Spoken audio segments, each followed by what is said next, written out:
Assalamualaikum warahmatullahi wabarakatuh. Perkenalkan, nama saya Zahawiri Tanaya, absen 36, kelas 10 IPS 3 dari SMA Negeri 2 Wonogiri.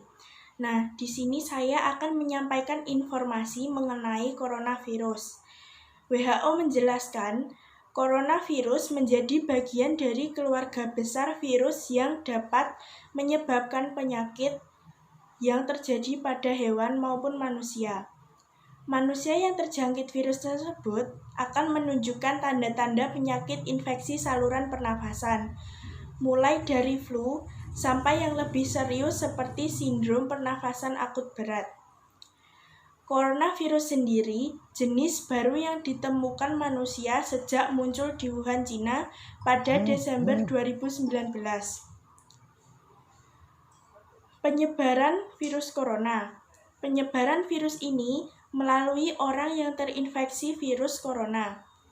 Penyakit dapat dengan mudah menyebar melalui tetesan kecil dari hidung atau mulut ketika seseorang yang terinfeksi virus ini bersin atau batuk. Tetesan itu kemudian mendarat di sebuah benda atau permukaan yang disentuh dan orang sehat tersebut menyentuh mata, hidung, atau mulut, sehingga mereka ikut terinfeksi virus COVID-19. Yang harus dilakukan untuk menghadapi coronavirus.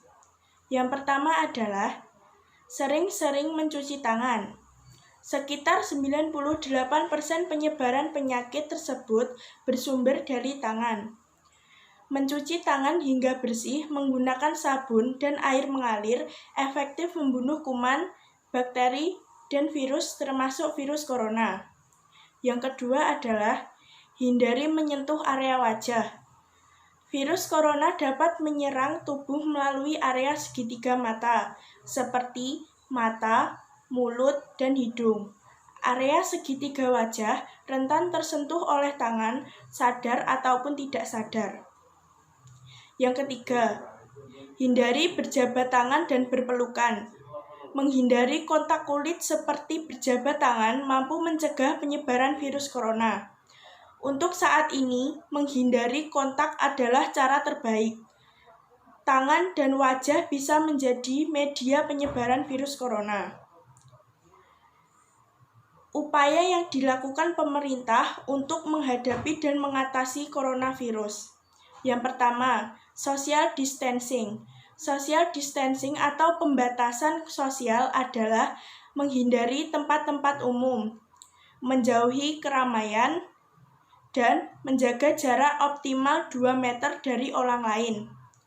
Dengan adanya jarak, penyakit ini diharapkan dapat berkurang. Yang kedua, isolasi dan karantina. Isolasi memisahkan orang yang sudah sakit dengan orang yang tidak sakit untuk mencegah penyebaran virus corona. Sedangkan karantina memisahkan dan membatasi kegiatan orang yang sudah terpapar virus corona namun belum menunjukkan gejala. Yang ketiga, lockdown. Lockdown berarti karantina wilayah, yaitu pembatasan pergerakan penduduk dalam suatu wilayah, termasuk menutup akses masuk dan keluar wilayah. Penutupan jalur keluar masuk serta pembatasan pergerakan penduduk ini dilakukan untuk mengurangi kontaminasi dan penyebaran penyakit COVID-19. Dampak COVID-19 terhadap produktivitas dan rehabilitas perusahaan.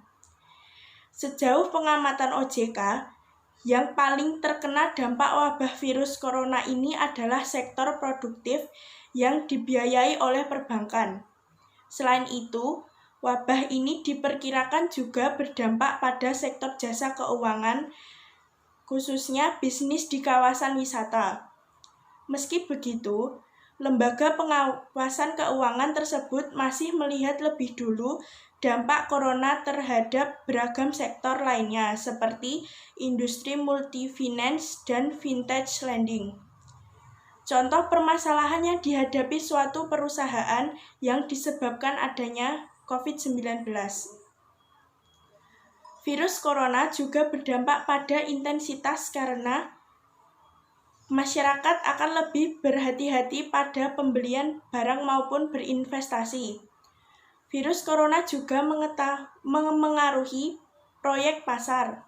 Investor bisa menunda investasi karena tidak jelasnya supply chain atau akibat asumsi pasarnya berubah. Di bidang investasi, Cina merupakan salah satu negara yang menanam modal ke Indonesia. Upaya yang dilakukan perusahaan untuk mengatasi masalah tersebut. Yang pertama, memberikan suntikan modal. Dipermudah bagi UMKM dan UKM. 2. Dorongan stimulus bisnis bagi UKM dan UMKM. 3. Peningkatan layanan dan pengawasan ekspor-impor. Upaya yang dilakukan perbankan untuk mengatasi masalah tersebut. Ingin memberikan confidence kepada pasar dan akan menstabilitaskan pasar keuangan dan akan terus menjaga stabilitas nilai tukar. Ketika masalah COVID-19 ini belum selesai, maka pihak bank akan tetap mengikuti kebijakan pemerintah. Dan saat konflik ini sudah mereda, pihak bank kembali menaikkan suku bunga agar pendapatan suku bunga meningkat. Upaya yang dilakukan pemerintah untuk mengatasi masalah ini. Untuk itu, protokol penanganan krisis ekonomi dan keuangan yang ada tidaklah memadai untuk menghadapi kondisi terburuk, karena yang perlu ditandai terlebih dahulu bukanlah masalah keuangan, tetapi penyebab utamanya. Pemerintah perlu terlebih dahulu mencegah penyebaran COVID-19. Pemerintah perlu menyiapkan protokol atau strategi yang tidak lazim untuk menghadapi berbagai skenario eksploratif. Kementerian Keuangan telah menyiapkan beberapa skenario untuk menghadapi krisis wabah COVID-19. Beberapa di antaranya adalah menambah hutang negara untuk menambal defisit anggaran, dan pemerintah juga sudah menyiapkan anggaran untuk membantu menjaga pertumbuhan ekonomi yang akan terdampak jika dilakukan karantina. Sekian informasi dari saya. Wassalamualaikum warahmatullahi wabarakatuh.